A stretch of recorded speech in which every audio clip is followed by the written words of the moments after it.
story. I love, I live, love life. Alam natin mga Pilipino na ang edukasyon ay isang napakahalagang bagay sa buhay ng mga tao. Kaya naman nagkaroon ng Department of Education ng K-12 program. Ano nga ba ito at ano ang opinyon ng mga estudyante ukol dito? Ayon sa Department of Education, noong school year 2009 to 2010 sa National Achievement Test o NAT, ang passing rates ay 69 and 46%. Pagdating naman sa Trends for International Math and Sciences Study, ang Pilipinas ay ika-4 sa huli.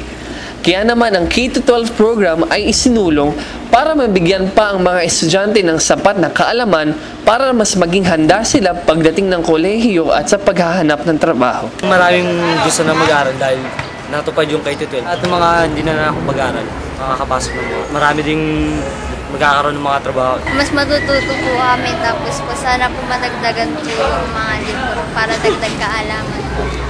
Para mas matuto yung mga estudyante kasi problema daw ng mga professor ng first year college, may mga gumagraduate na fourth year students, hindi pa marunong magbasa.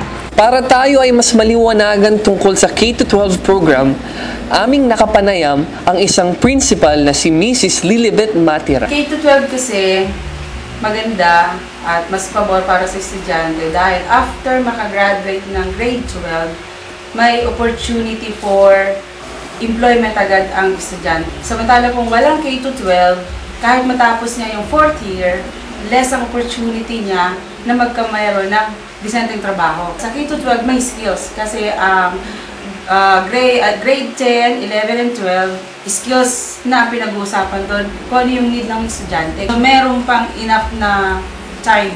Particular ako sa mga public schools kasi well-supported sila ng gobyerno para doon. Meron siyang enough na fund o financial support para mag-college. Yung wala, sila yung magbe-benefit more sa K-12 program. I'm going to tell you a story.